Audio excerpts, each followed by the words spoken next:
Rektor Universitas Sulawesi Barat, Unsulbar, melakukan kunjungan ke Universitas Hasanuddin Makassar.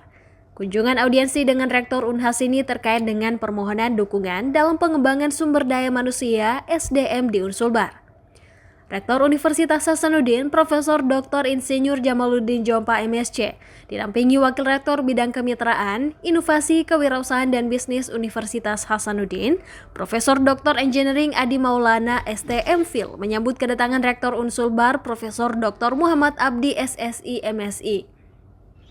Prof. Abdi hadir bersama dengan Dr. Nasir Badu yang merupakan dosen hubungan internasional Unhas, yang saat ini juga menjabat sebagai Ketua Lembaga Penelitian dan Pengabdian Masyarakat (LPPM) Unsulbar. Rektor Unhas Profesor Jamaluddin Jompa menyampaikan sejumlah saran diantaranya mengenai transformasi menuju pembelajaran digital. Bercermin dari Universitas Hasanuddin yang sudah menerapkan sistem pembelajaran digital hampir 50% dari keseluruhan proses pembelajaran, Prof. JJ Sapanakrab Rektor Unhas ini akan memberikan bantuan kepada Unsulbar untuk proses transformasi digital tersebut. Prof. JJ menegaskan komitmennya untuk berkontribusi dalam pengembangan perguruan tinggi di kawasan Indonesia Timur, khususnya Sulawesi Barat.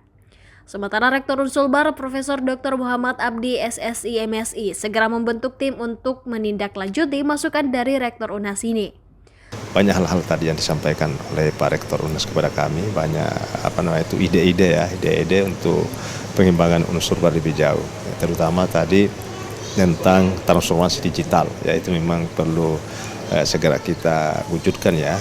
Jadi kami di Unsulbar akan segera mungkin ada semacam tim yang kami akan bentuk untuk mengimplementasikan ide-ide yang disampaikan tadi oleh Pak Rektor. Kalau benchmarking itu sudah sering kami ke sini, sudah sangat sering ya. Kami dengan Unhas itu sangat sering ya. Kalau ada kegiatan-kegiatan di sana, narasumber itu banyak kami jadikan dari sini. Ya harapan kami semoga Unhas tetap memberikan kontribusi ke kami ya, sehingga kami bisa lebih ke atas lagi. Prof. Muhammad Abdi menambahkan, Unsulbar sudah sering melakukan benchmarking ke Universitas Hasanuddin sebagai upaya untuk mengembangkan universitas. Tak hanya itu, Sivitas Akademika Unhas juga sering dilibatkan dalam kegiatan-kegiatan yang diselenggarakan di Unsulbar. Prof. Abdi berharap Unhas dapat terus memberikan dukungan kepada Unsulbar sehingga Unsulbar dapat lebih berkembang lagi. Iva Syarahman, Muhammad Syeful, Unhas TV.